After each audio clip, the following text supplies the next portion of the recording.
మనము చూస్తూ వచ్చినటువంటి ఒక చక్కటి మాట ఇక్కడ రాయబడుతూ వచ్చింది. 2వ అధ్యాయము 10వ వచనం. లూకా సువార్త 2వ అధ్యాయము 10వ వచనం. అయితే ఆ దూత, భయపడకుడి, ఇదిగో ప్రజలందరికీ కలగబోవు మహా సంతోషకరమైన సువర్తమానము నేను మీకు తెలియజేయుచున్నాను. చాలు. ఈ వచనానికి మనం కొంత ఆలోచన చేయగలిగితే, ఈ సంతోషం ఎంతమందికంట, ఎవరికంట? అవగ్రేసమాక ఎవరికి సంతోషము? ప్రజలందరికీ. జన్న మనకొక్కరికేనా? నందకొడుకురికొక్కరికేనా? లేకపోతే కర్నూలుకేనా? కాదు. ఎవరెవరికంటే ఇదంతా కూడా ప్రజలందరికీ, భూమి మీద జీవించిన ప్రతి మానవునికి ఒక సంతోషకరమైన వర్తమానం ఏంటిదంటే, లోకానికి ఎవరు వచ్చినారంట? లోకరక్షకుడు. ఎంత అద్భుతమైన మాట! ఇది లోకం ఏమాత్రం కూడా గ్రహించట్లేదు. ఇది లోకం ఏమాత్రం కూడా గుర్తెరగట్లేదు. ఎందుకంటే ఈ లోక సంబంధమైన దేవత వారి మనోనేత్రములకు ఏం కలిగజేసింది? గుడ్డితనం కలిగజేసింది. అంటే వారి సత్యాన్ని గ్రహించట్లే, వెలుగుని వారు గ్రహించట్లే, పరలోకానికి మార్గమైనటువంటి దేవుని వారు ఏమాత్రం కూడా గుర్తెరగట్లే. వారు తడువులాడుతున్నారు, కానీ ఏం చేయట్లే? కనుగొనట్లే, గుర్తెరగట్లే. తడువులాడుతున్నారు, అన్వేషణ చేస్తున్నారు. ఎవరు నీతిమంతులు, ఎవరు పరలోకానికి మార్గము, ఎవరి ద్వారా వెళ్ళగలుగుతా, ఎవరు తీసుకెళ్తారు అనేటువంటిది లోకములో అనేక మంది జీవితాలు ఉన్నది, కానీ వారు గుర్తెరగలేకపోతున్నారు. గుర్తెరగలేకపోవడానికి అనేకమైనటువంటి వారికి ఏమొస్తున్నాయి? అడ్డొస్తున్నాయి. కొంతమందికి కులమని, కొంతమందికి డబ్బని, కొంతమందికి చదువని, కొంతమందికి పెళ్ళిళ్ళని, కొంతమందికి ఆస్తులు అంతస్తులని, కొంతమందికి వీధని, కొంతమందికి ఊరని, ఇవన్నీ కూడా వారికి ఏమొస్తుంది? అడ్డొస్తున్నాయి. సత్యం దగ్గరికి రాకుండా అడ్డొస్తున్నాయి. సత్యాన్ని వారు ఏమాత్రం కూడా గ్రహించకుండా, ఎరగకుండా, సత్యాన్ని వారు అంగీకరించకుండా అట్లా వారు ఆగిపోయినారు, అట్లా వారు నిలిచిపోయినారు. అయితే ఈ రాత్రి ఒక సంతోషకరమైనటువంటి సువర్తమానం ఏంటిదంటే, ప్రజలందరికీ చూడండి, సంతోషకరమైన వర్తమానం. నేడు రక్షకుడు మీ కొరకు పుట్టి ఉన్నాడు. ఎంత మంచి మాట అండి! ఎంత మంచి మాట! ప్రపంచ దేశాలన్నీ కూడా సంతోషించే దినం ఏంటిదంటే క్రీస్తు పుట్టుక గురించే.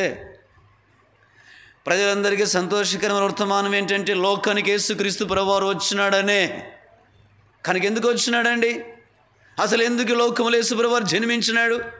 ఎందుకు లోకానికి యేసు ప్రభువారు రావాల్సి వచ్చింది? ఒక అద్భుతమైన మాట. మత్తయి సువార్త 1వ అధ్యాయం 21వ వచనం. మత్తయి సువార్త ఆమె ఒక కుమారుని కనును, తన ప్రజలను వారి పాపముల నుండి ఆయన్ని రక్షించును గనక ఆయనకు యేసను పేరు పెట్టబడును. చూడండి, కనుక ఎందుకు రావాల్సి వచ్చింది? ఎందుకు యేసు ప్రభువు లోకములో జన్మించినాడు అని అంటే, తన ప్రజలని. తన ప్రజలందరూ కూడా ఎక్కడున్నారు? ఎక్కడున్నారని బైబిల్ తెలియజేస్తుంది? పాపములో.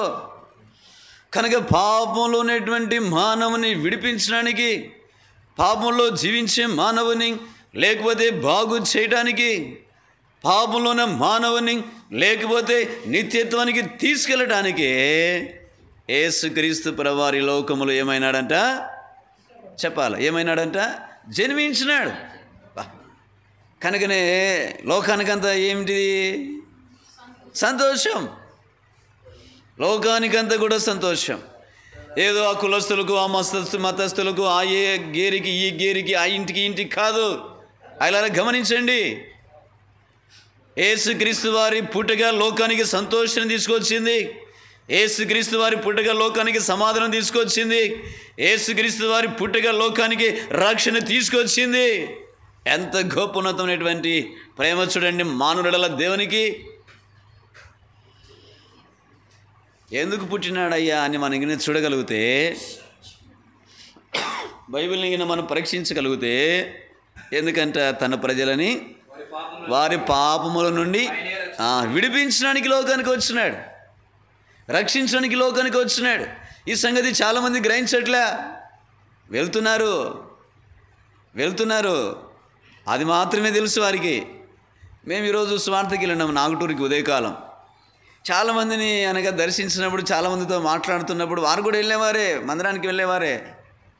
ఏమమ్మా రక్షించమన్నామంటే అసలు వారికి ఏం తెలియట్లే. నీ అంతరంగంలోనికి యేసు ప్రభువుని నువ్వు ఆహ్వానించినావంటే వారికి ఏం అర్థం కావట్లేదు. పక్కనే ఉంది కదా సార్ మాకి అంటారు. ఏంటిదంట? చర్చి, మందిరం పక్కనే ఉంది.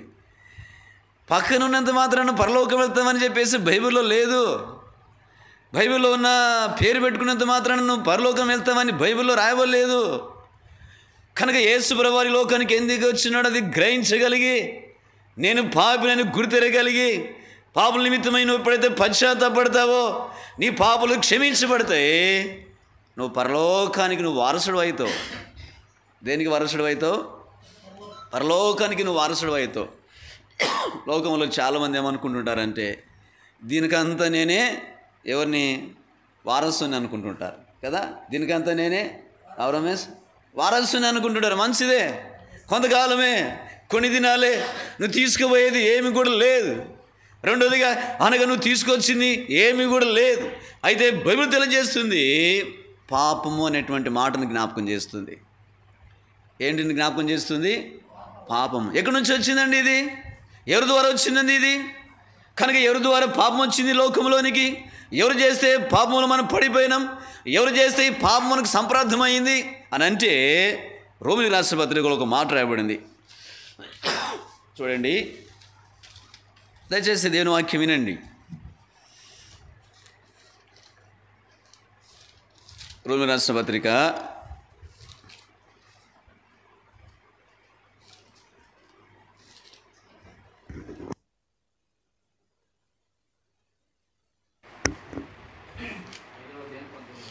5వ అధ్యాయం 19 చూడండి.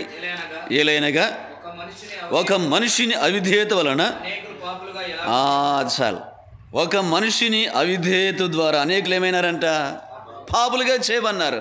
అట్లా పాపం అందరికి కూడా ఏమైంది? సంప్రార్థమైంది. ఎవరు అవిధేయత చూపించినారు? ఆదాం.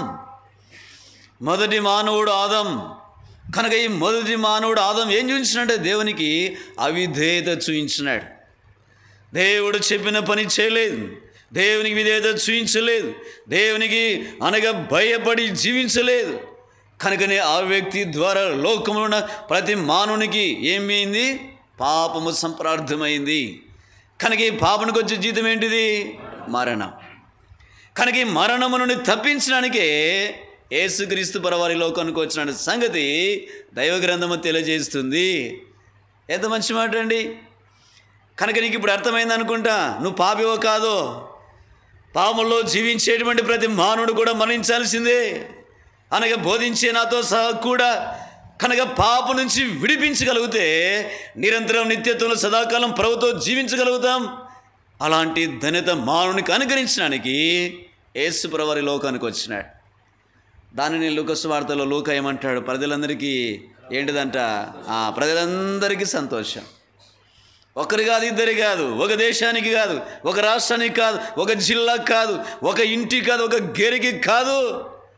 లోకంలో జన్మించిన ప్రతి వ్యక్తికి ఒక సంతోషకరమైన సువర్తమానం ఏంటంటే పాపంలో జీవించే మనుని కొరకై యేసు ప్రభువు లోకానికి వచ్చినాడు. ఎంత మంచి దేవుడు చూడండి. దయచేసి ఇంకా ఎరగలేదు, ఎరుగు. యాత్రికంగా జీవించవద్దు. ఎన్నో సంవత్సరాలు గడిచిపోయినాయి, ఎన్నో క్రిస్మస్లు నీ జీవితంలో గడిచిపోయినాయి. క్రిస్మస్ అంటే ఈ దినాల్లో తాగి తినేది అనుకుంటారు చాలామంది. ఏం చేస్తారు?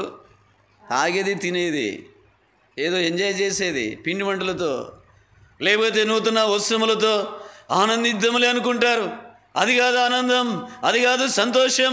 క్రీస్తును కలిగి ఉన్నట అది సంతోషం, అది ఆనందం. నీకు ఒక ప్రశ్న ఈ రాత్రి, నువ్వు ఎవరైనా సరే క్రీస్తును కలిగి ఉన్నావా? నీ ఇంటికి, నీ జీవితానికి, నీ యొక్క భవిష్యత్తుకు యేసు ప్రభువారు అధికారిగా ఉన్నాడా? దేవుడిగా ఉన్నాడా? రక్షకుడిగా ఉన్నాడా? లేకపోతే ప్రియులారా, ఆ నిత్యరాజ్యాన్ని పొందుకునడం చాలా కష్టం. ఆ నిత్యత్వానంలోనికి వెలుట చాలా కష్టం. ఏదో అన్నీ ఉన్నాయి నీకు, కాదని కాదు, కానీ ఏది కొరత లేదు, సమృద్ధి ఉంది, నీకు సంతోషంగా నీ జీవితం కొనసాగుతుంది, ఏమి ఇబ్బంది లేదు, కొరతలు లేవు. మంచిదే. ఒక ప్రశ్న, నీ పాపలు క్షమించమన్నాయా? బైబిల్ తెలియజేస్తూ వచ్చింది కదా, ఒక్కని అవిధేయత వలన అనేకులు ఏమైనారు? పాపులుగా చేయమన్నారు. నేను పాపిని కదంటానికి లేదు. నీ పేరేదైనా, నీ ఊరేదైనా, నీ గేరేదైనా, ఇంకా నీది ఏదైనప్పటికీ నీకు కూడా వాక్యము తెలియజేస్తుంది, దైవ గ్రంథము బైబిల్ తెలియజేస్తుంది. ఆ మాట మా మాటలు కావు. మరి దానికి నువ్వేమంటావు? నేను పాపిని కదంటానికి వీల్లేదు, ఎవరు కూడా అనడానికి వీల్లేదు. ఎక్కడికో పోతే ఈ పాపాలు మనల్ని వదిలిపెట్టావు. ఏమో తింటేనో, త్రాగుతేనో, పూసుకుంటేనో, రాసుకుంటేనో ఈ పాపాలు మనల్ని విడిచిపెట్టావు. నేను కూడా యేసు ప్రభువుని ఎరగక మునుపు పాపంలో జీవిస్తున్నప్పుడు అనేక స్థలాలకు వెళ్ళినా నా పాపాలను నేను పోగొట్టుకోవాలని, నా పాపాలు పోతాయేమో అని చెప్పేసి. ప్రియులారా, ఎవరు తీసివేయలేదు. ఎక్కడికి వెళ్ళినా కూడా నా పాపాలన్నీ విడిచిపెట్టలే, వెంటాడుతూనే వచ్చినాయి, నెమ్మది లేకుండా చేసినాయి. ఎంతో దుఃఖము, వేదన, మరణం వెంటాడుతూ వచ్చింది. అయితే ఏమైంది? నీలాగానే ఒక దినాన దేవుని వాక్యాన్ని విన్నా, నా హృదయం అంతా కూడా షేక్ అయిపోయింది. పాపంలో జీవిస్తున్నాను కదా, పాపం నుంచి చనిపోతే నరకం ఉందంట, పాపం నుంచి విడిపించడానికి యేసు లోకానికి వచ్చినాడంట, యేసుని అంగీకరిస్తే పాపాలన్నీ కూడా వెడలిపోతాయంట, పాపనికి వచ్చే శిక్ష నుంచి తప్పించబడతామంట అని ఎరిగి నా యొక్క ప్రతి బలహీనతను కూడా యేసుక్రీస్తు దగ్గర ఒప్పుకొని రక్తాన్ని ఆచరించి కడగబడి నీతిమంతునిగా నేను తీర్చబడ్డా. ఈ అనుభవం నీకుందా? నీ వయసు 70-80 సంవత్సరాలు కావచ్చు. ఊర్లో నేను చాలా గౌరవిస్తారు, ఇంట్లో గౌరవిస్తారు, వీధిలో గౌరవిస్తారు. నువ్వు పోతుంటే అందరు కూడా సలాం బాయ్ అంటారు. మంచిదే. నీ పాపలకు క్షమించమన్నయ్యా, ఇది నీకు కావాల్సినటువంటి. ఎందుకు ఇంతగా నీకు ప్రకటిస్తున్నాము? పాపలను చనిపోతే నరకం ఉందని దైవగ్రంథం చెప్తుంది కాబట్టి చెప్తున్నా. నువ్వు విడిపించబడితే నిత్యరాజ్యాన్ని నువ్వు పొందుకుంటావు, పరలోకాన్ని పొందుకుంటావు. ఆ పరలోకానికి యేసు ప్రభువారు మార్గమై ఉన్నాడు. ఇంతగా నీకు బోధించినప్పటికీ, ఇంతగా నీకు వినిపించబడినప్పటికీ, ఇంతగా నీ చెవులోనికి ఈ జీవవాక్యం వినిపించబడుతున్నప్పటికీ నీకు కూడా నువ్వు యేసుని అంగీకరించలేదనుకో, ఒక దినాన ఇంకా ఆ వేదనను భరించలేవు, తట్టుకోలేవు, తాళుకోలేవు. ఆ స్థలం గురించి బైబిల్ అంటది పాతాళం అంట, నరకం అంట, లేకపోతే వేదనకరమైన స్థలం అంట. ఆ స్థలానికి నువ్వు వెళ్ళకూడదని యేసు ప్రభువారు మనల్ని ప్రేమించి పరలోకం వదిలి, ఆ దూతల సమూహాన్ని వదిలి, నిత్యత్వాన్ని వదిలి, దీనుడై తగ్గించుకొని ఈ లోకానికి వచ్చినాడు. ఎంతో ఉన్నతమైనటువంటి ప్రేమ. ఈ రాత్రి ఈ ప్రేమను కూడా నువ్వు ఎరగలిగితే, ఈ ప్రేమను అంగీకరించగలిగితే, ఈ ప్రేమకి నీ అంతరంగంలో స్థానం ఇవ్వగలిగితే, ఈ ప్రేమ దగ్గరికి రాగలిగితే పరలోకము నీదే. ఉచితంగా దాని కొరకు నువ్వు చెల్లించాల్సిన అక్కర్లేదు, దాని కొరకు నువ్వేమి ఇవ్వాల్సిన అక్కర్లేదు, ఎక్కడికో నువ్వు వెళ్ళాల్సిన అక్కర్లేదు. యేసు ప్రభువారు నీ కొరకు నీ నిమిత్తమై పరలోకం వదిలి భూలోకానికి వచ్చి కలవరి సిలువలో రక్తాన్ని కార్చినాడు. ఎందుకండి? లోకంలో గ్రంథాల గ్రోస ఏమో తెలుసా? రక్తము చిందించినది పాపక్షమాపణ కలగదు. గ్రంథాలన్నీ తెలియజేస్తున్నాయి. కనుక ఏ రక్తం కావాలా? పరిశుద్ధమైన రక్తం కావాలా? ఏ రక్తము కావాలా? నిష్కలంకమైన రక్తము కావాలా? ఏ రక్తము కావాలా? మలినం లేని రక్తము కావాలా? ఎవరిలో ఉంది? ఎక్కడుంది? యేసు ప్రభువారు నిష్కలంకుడు, నిష్కల్మషుడు, పరిశుద్ధుడు, పాపము లేనివాడు, నీతిమంతుడు. ఆ యేసు ప్రభువారే నా పాపముల కొరకే రక్తం కార్చినాడు. ఆ రక్తధారలో నీవు నీ పాపములు కడుక్కుంటే నువ్వు పరిశుద్ధుడు అయిపోతావు, నువ్వు నీతిమంతుడు అయిపోతావు. కనుక పరలోకం పరిశుద్ధుల కొరకై సిద్ధపరచబడింది, పరలోకము నీతిమంతుల కొరకై సిద్ధపరచబడింది. ఆ గొప్ప భాగ్యాన్ని పొందుకోవాలంటే రాత్రి నూనె స్థలంలోనే నువ్వు ఎవరివైనా నీ స్థితి ఏదైనా ఒక్క చిన్న మాట, యేసయ్యా నేను పాపిని, నా పాపలు క్షమించమంటే చాలు, నీకు పరలోకంలో స్థానం ఇస్తాడు. సదాకాలం నిత్యత్వంలో నువ్వు దేవునితో అనగా యేసు ప్రభువుతో నువ్వు ఆనందించగలుగుతావు. అలాంటి భాగ్యం కావాలంటే ఈ మాటలు వినపడుతున్నాయి కదా, ఈ మాటలు వినపడుతున్నాయి కదా, చెవులు ఉన్నాయి కదా, చెవులు ఉన్నాయి కదా, ఈ మాటలు వినపడుతున్నా కానీ చెవులేమన్నా మూసుకుంటున్నావా? ఓ తల్లి, చెవులు మూసుకోకు. యేసు ప్రభువు ఒక దినాన లెక్క అడుగుతాడు నిన్ను. నా దాసుడు గొంతు చించుకొని నీ రక్షణ కొరకు, నీ విడుదల విమోచన కొరకై గుండెలు బాదుకొని నా ప్రేమను నా వాక్యమును నీకు అందించలేదా అని అంటే నువ్వేం సమాధానం చెప్పగలుగుతావు? నేను వినలేదు నువ్వు అనలేవు, నాకు వినపడలేదు నువ్వు అనలేవు. కనుక ఈ సత్యమైన మాటలు, జీవన మాటలు, పరలోక సంబంధమైన మాటలు నీకు వినిపించబడుతున్నప్పుడు అవునయ్యా నన్ను క్షమించవంటే చాలు, యేసుప్రభువు వారు క్షమిస్తాడు. ఉన్నతమైన ప్రేమను తల్లి ప్రియుడా ఏమాత్రం కూడా నిరాకరించవద్దు, వాయిదా వేయొద్దు, ఏమాత్రం కూడా కాదనొద్దు. బైబిల్లో ఒక మాట ఉంది, అపోస్తలుల కార్యం 10:36లో, యేసుక్రీస్తు అందరికీ ఆయన ఒక కులానికి, ఒక మతానికి, ఒక రాష్ట్రానికి, ఒక ప్రాంతానికి, ఒక ఊరికి, ఒక గేరికి, ఒక కుటుంబానికి కాదు దేవుడు. లోకం అట్లా తలస్తుంది, కానీ దైవగ్రంథం చెబుతుంది యేసుక్రీస్తు అందరికీ రక్షకుడు, అందరికీ దేవుడు అని. అందరిలో నువ్వు లేవా? నీకు కూడా దేవుడు ఆయన, నిన్ను కూడా ప్రేమిస్తున్నాడు. నువ్వు చూస్తున్నావు కదా, సూర్యుని ఎవరు కలుగజేస్తున్నారు? దేవుడు కలుగజేస్తున్నాడు. చంద్రుని కలుగజేస్తున్నాడు. కలును కాక అంటే కలుగుతూ వచ్చినాయి. ఆ ఉన్నతమైనటువంటి దేవుడు దీనుడై తగ్గించుకొని మానవ ఆకారమునెత్తి లోకానికి వచ్చినాడు. యేసు క్రీస్తు అనేటువంటి నామకరణం ధరించిన వాడై, యేసు అనగా రక్షకుడు, క్రీస్తు అనగా అభిషేకించమనేటువంటి దేవుడు ఈ రాత్రి నీతో మాట్లాడుతున్నాడు. నీ కొరకు వచ్చినానమ్మా, నీ కొరకు రక్తం కార్చినానమ్మా, నీ కొరకు చనిపోయినామ్మా, నీ కొరకు తిరిగి లేచినానమ్మా, నీ కొరకు పరలోకం వెళ్ళినానమ్మా, స్థలం సిద్ధపరిచి మళ్ళీ రాబోతున్నా అంటున్నాడు యేసు ప్రభువు.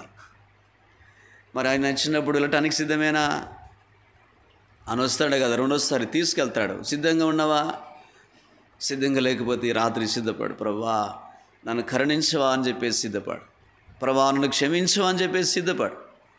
ప్రవరక్త పురుషునికి రా, దేవుడు నిన్ను బాగు చేయగలుగుతాడు, దేవుడు నిన్ను క్షమించగలుగుతాడు. లూకా సువార్తలో ఒక మాట చూద్దాం రండి.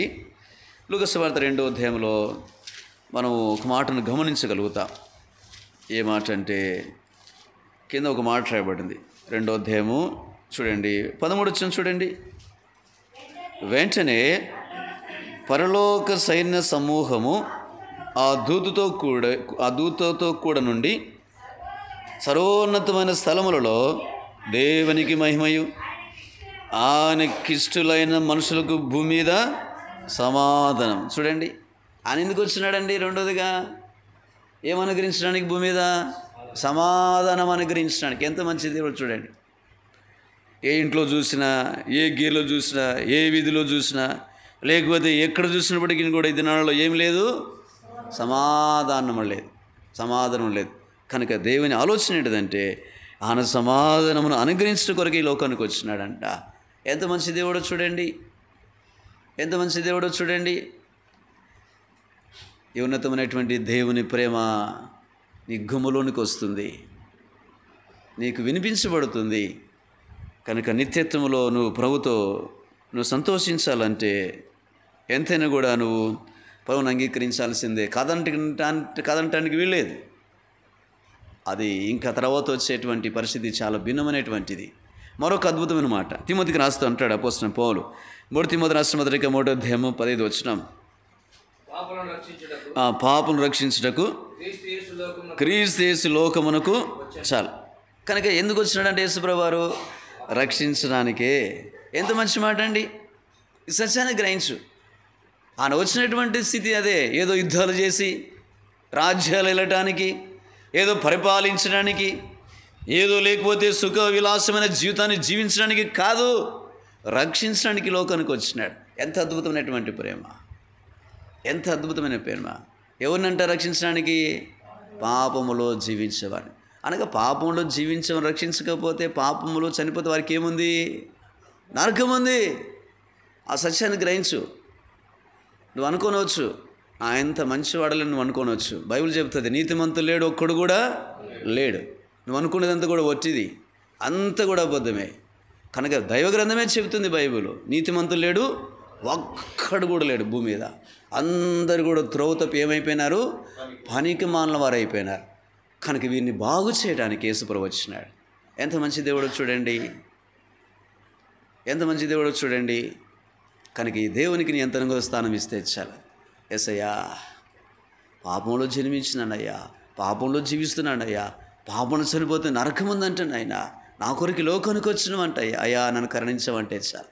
యేసయ్య కరుణించే దేవుడు, యేసయ్య క్షమించే దేవుడు, యేసయ్య ప్రేమించే దేవుడు, యేసయ్య నిన్ను బాగు చేసే దేవుడు, నీ కుటుంబాన్ని కట్టే దేవుడు, నీ కుటుంబంలో సమాధానం అనుగ్రహించే దేవుడు. ఆ దేవుని ప్రేమ నీ దగ్గరికి వస్తుంది రాత్రి. కనుక మూడవదిగా ప్రభు వచ్చినటువంటి సంగతి ఏంటంటే పాపం రక్షించడం క్రీస్తు యేసు లోకమునకు వచ్చిన. ఎంత మంచి మాట అండి, ఎంత మంచి మాట అండి. లోకంలోనికి ఎందరో వచ్చినారు, రక్షించడానికి కాదు, పరిపాలించడానికి వచ్చినారు, ఏదో సమకూర్చుకోవడానికి వచ్చినారు, ఏదో సాధించడానికి వచ్చినారు, ఏదో చేయాలని వచ్చినారు, చేసినారు. ఇంకా వారి చరిత్ర ఏమైపోయింది? ముగిసిపోయింది. వారి చరిత్ర ముగిసిపోయింది. మేము కలిసి దినాల్లో ఒక స్థలం కొన్నాము. ఆ స్థలం యొక్క పత్రాలు చూడగలిగితే ఆ పత్రాల మీద ఏం రాయబడిందంటే క్రీస్తు శకం అని రాయబడింది. ఏం రాయబడింది? క్రీస్తు శకం. అంటే ఆయన ఉన్నటువంటి సంగతిని నీ ఇంట్లో ఉన్నటువంటి పత్రాలు తెలియజేస్తున్నాయి.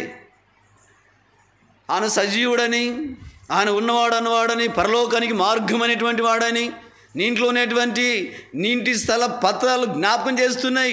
క్రీస్తు శకమని, క్రీస్తు పూర్వమని. ఎంతగా ప్రభు నీతో మాట్లాడుతుండగా ఎందుకు నీ హృదయాన్ని కఠినపరుచుకుంటావు? దేవుని ప్రేమ నీడలా చాలా గొప్పది. రెండోదిగా నువ్వు అనుకోనొచ్చు, సార్ నన్ను కూడా దేవుడు ప్రేమించగలుగుతాడా, నన్ను కూడా దేవుడు ప్రేమించగలుగుతాడా? నిన్ను కూడా దేవుడు ప్రేమిస్తున్నాడు, ప్రేమించగలుగుతాడు. లోకంలో ఎవరు ప్రేమించకపోయినా, నిన్ను ఎవరు పట్టించకపోయినా, లోకమంతా వెలువేస్తున్నా, లోకమంతా నిందిస్తున్నా, యేసు ప్రభువారు నిన్ను ప్రేమిస్తున్నాడు. యేసు ప్రభువారికి నువ్వు కావాలా? యేసు ప్రభువారు తనతో నిన్ను ఉంచుకోవాలని పరలోకం వదిలి నీ కొరకై లోకానికి వచ్చినాడు నిన్ను ప్రేమించి. ఎందుకు తెలుసా? నువ్వు ఆయన స్వరూపంలో ఉన్నావు, తన స్వరూపంలో నిన్ను చేసుకున్నాడు ఆయన. అపవాది పాపంలో పడేసింది, ఆ పాపంలో పడేసిన నిన్ను వెలుబడి తీసుకురావడం కొరకై, నీ కొరకై, నీ నిమిత్తమై రక్తాన్ని కార్చినాడు. యేసు ప్రభువారు క్రయం చెల్లించినాడు. రాత్రి నువ్వు కూడా సంతోషించాలంటే, మాతో నిత్యత్వంలో ప్రభుత్వం సంతోషించాలంటే నీ అంతరంగంలోనికి యేసయ్యను ఆహ్వానించగలిగితే చాలు. ఆ సంతోషము సామాన్యమైనటువంటిది కాదు. లోకంలో ఏదో ఉన్నాయి కొంత, అవి ఉన్నంత వరకే సంతోషం. అయిపోతే ఇంకా భరించినటువంటి దుఃఖము, భరించినటువంటి వేదన. కానీ ప్రవహించేటువంటి సంతోషం అది సామాన్యమైనటువంటిది కాదు, సామాన్యమైనటువంటిది కాదు. అది నిత్యం ఉండేది, నిరంతరం ఉండేది. కనుక యుగ యుగములు అనతో సంతోషించే సంతోషమును అనుగ్రహించిన కొరకై యేసు ప్రభువారి లోకానికి వచ్చినాడు. అదే ఇదిగో ప్రజలందరికీ కలగబోవు ఏ సంతోషం అంట ఇది? సామాన్యమైనటువంటిది కాదు, కొద్దిది కాదు, మహా సంతోషకరమైన సువర్తమానం. నేడు రక్షకుడు మీ కొరకు పుట్టి ఉన్నాడు. ఎంత మంచి మాట అండి, ఎంత మంచి మాట. ఈ రక్షకునికి నువ్వు స్థానం ఇచ్చినావా అని ఈ రాత్రి ప్రశ్న. ఈ రక్షకుడు నీకు రక్షకుడు అయినాడా అని ప్రశ్న. ఈ రక్షకుడు నువ్వు అంగీకరించినావా అని ప్రశ్న. ఈ రక్షకుని యొక్క రక్తం మీద నువ్వు కడగబన్నావా అని ప్రశ్న. సరే, ఏదో తక్కుడు బుక్కుడు అని చెప్పేసి జీవించినావు, ఇంకా వదిలిపెట్టేసాయి. ఇప్పుడైనా యేసయ్య దగ్గరికి రా. ఏమాత్రం కూడా యేసయ్య నిరాకరించాడు. ప్రభు అన్నాడు, నా దగ్గరకు వచ్చు అని ఎంత మాత్రం కూడా నేను బయటికి త్రోసి వేయను అన్నాడు. ఎందరో వచ్చినారు యేసు ప్రభు దగ్గరికి. దొంగలు వచ్చినారు, వారు నీతిమంతులుగా తీర్చమన్నారు. నరాంతకులు వచ్చినారు, వారు దీవించమన్నారు బాగుపడి. కుష్ఠరోగులు వచ్చినారు, స్వస్థపరచమన్నారు. ఇంకా అనేక రకాలుగా జీవించే ప్రజలు వచ్చినారు, మేలు పొందుతూ వచ్చినారు. ఆయన నిన్నెందుకు నిరాకరించగలుగుతాడని అనుకుంటున్నావు? ఆయన నిరాకరించాడు. తన చేతులు దినమెల్లా కూడా నీ వైపు చాచి ఉంచినాడు. ఓ నా బిడ్డ, ఓ నా కుమారుడు, ఎప్పుడు వస్తున్నావు నా దగ్గరికి? నీ కొరకై, నీ నిమిత్తమై నా చేతులు చూడు, నా కాళ్ళు చూడు, నా తల చూడు, నా పక్కలో నీ నిమిత్తమై బల్లెపోడు చూడు, నా శరీరం అంతా కొడాదే బలే, అంతగా నీ కొరకు రక్తం కార్చిన అని చెప్పేసి యేసు ప్రభువారు నీ కొరకై, నీ నిమిత్తమై చేతులు దినమెల్లా చాచి పిలుస్తున్నాడు. అదే మత్తయి సువార్త 11:28 ఏమని? ప్రయాసపడి ఆ భారములో ఉన్నటువంటి వాళ్ళు నా దగ్గరకు రండి. ఏమిస్తాడంట? ఆ విశ్రాంతి. ఎంత మంచి దేవుడో చూడండి, ఎంత మంచి దేవుడో చూడండి. కనుక ప్రియులారా, ఈ రాత్రి చేతులు జోడించి మనం చేస్తున్నాము. ఈ లోకం అశాశ్వతమైనది, పరలోకము శాశ్వతమైనది. ఈ పరలోకానికి యేసు ప్రభువారు మార్గం. యోహాను సువార్త 14:6 మనం చూస్తాం. ఏమన్నాడు? పరలోకమునకు నేనే మార్గము అన్నాడు. చాలు చూడండి, నువ్వు ఏ విధము చేతి కూడా వెళ్ళటానికి సరిపోదు. లోకము ప్రయత్నం చేస్తున్నారు. లోకములో మనుషులు పలు విధాలుగా. ఓ నా తండ్రి, చూడటానికి కళ్ళు సరిపోవు. అట్లుగా ప్రజలు అనగా ఏదో పొందుకోవాలా, ఎక్కడికో వెళ్ళాలా అని చేస్తున్నారు. కానీ అది ఏమాత్రం కూడా తీసుకుపోదు. బైబిల్ అంటేది ఒకని ఎదుట సరిదిగా కనపడు మార్గం కలదు, అయితే అది తుదకు మరణమునకు దారితీను. మనుషులు ఏర్పరచుకునేటువంటి మార్గాలు, మనుషులు కల్పించుకునేటువంటి మార్గాలు, మనుషులు సిద్ధపరచుకునే మార్గాలు చివరికి తుదకవి మనుషుల్ని మరణానికి తీసుకెళ్తాయి. కనుక యేసుప్రభు దగ్గరికి వస్తే యేసుప్రభు వారి ద్వారా నువ్వు పరలోకానికి నువ్వు వెళ్ళగలుగుతావు. చాలామంది అంటుంటారు, తక్కువ బిక్కుడి నువ్వు చూసినావా అని చెప్పేసి. జీవగ్రంథం తెలియజేస్తుంది, నువ్వు చూసినావా అని చెప్పేది కాదు. గాలి నువ్వు చూసినావా? గాలి ఉందా లేదా? నువ్వు చూడలేదు కదా గాలిని. గాలి ఉంది కదా, గాలి ఉన్నందుకు నువ్వు బ్రతుకుతున్నావు. అట్లనే తప్పకుండా పరలోకం ఉంది, నరకం ఉంది. కనుక పరలోకానికి పరిశుద్ధులు వెళుతారు, యేసు ప్రభువును అంగీకరించిన వారు వెళ్తారు. కులం కాదు, మతం కాదు, డబ్బు కాదు, ఆస్తి కాదు, అంతస్తులు కాదు, మెడలు కాదు, మిదలు కాదు, లేకపోతే ధనికులు కాదు, దరిద్రులు కాదు. ఎవరైనప్పటికీ కూడా యేసును అంగీకరించగలుగుతారో, యేసు హృదయంలో స్థానం ఇవ్వగలుగుతారో, యేసు రక్తం చేత కడగబడతారో వారు వెళ్ళగలుగుతారు పరలోకానికి. నువ్వు వెళ్ళగలుగుతావా? ఇంట్లో దాదాపుగా ఒక 12 అడుగులు టీవీ పెట్టుకొని రిమోట్ పెట్టుకొని చూస్తున్నావు. ఇంతకంటే సంతోషం నాకు లేదు. నా ఇంట్లోనికి సినిమా ట్యాక్స్ వచ్చిందని నువ్వు అనుకుంటున్నావు. ఓ అంబరాలు సంబరాలు, ఉదయకాలం సాయంకాలం రాత్రి నిద్ర పట్టకుండా చూస్తున్నావు. ప్రియుడా, చివరికి అవన్నీ కూడా నేను నిత్యనాశనం తీసుకెళ్తాయి. నీ జీవితాన్ని పాడు చేస్తాయి, నెమ్మది లేకుండా చేస్తాయి, నరకంలో ప్రలాపించగలుగుతావు. అలాంటి స్థితి నీకు వద్దని చెప్పేసి రాత్రి ప్రభు మాట్లాడుతున్నాడు. ఎంత ఉన్నతమైన ప్రేమ! దీని కొరకు నువ్వు ఎక్కడో వెళ్ళాల్సిన అక్కర్లేదు, దీని కొరకు నువ్వేమి ఇవ్వాల్సిన అక్కర్లేదు, నువ్వేమో చేయాల్సిన అక్కర్లేదు. ఒక్క చిన్న మాట, యేసయ్యా నన్ను క్షమించమండి. అసలు నేను కూడా నీలాగనే వాక్యమని హృదయమంతా కూడా బద్దలు చేసుకొని ఒక చిన్న మాట అన్నా, యేసయ్యా నేను పాపిని క్షమించవా అన్నా. నా హృదయంలో ఉన్నటువంటి పాప భారము, దుఃఖము, వేదన దొరికిపోయింది. శాంతి సమాధానం వచ్చింది, హృదయం అంతా తేలికైపోయింది, క్రొత్త వ్యక్తిగా అయిపోయినా. చెప్పగలుగుతావా? క్రొత్త వ్యక్తిగా నువ్వు చేయమన్నావా? నూతన వ్యక్తిగా నువ్వు చేయమన్నావా? హృదయ శాంతి నీ జీవితంలో కనపడుతుందా? నెమ్మది కనపడుతుందా? ప్రియుడా, ఏది ఇస్తుంది? డబ్బు ఇస్తుందా? కులం ఇస్తుందా? ఆస్తులు ఇస్తాయా? కట్టుకున్న భార్యనా? కన్న పిల్లలా? లేకపోతే నీకున్నటువంటి స్థితిగతులా? కొంతకాలమే అవి ఇచ్చేది, కొన్ని దినాలు అవి ఇచ్చేది.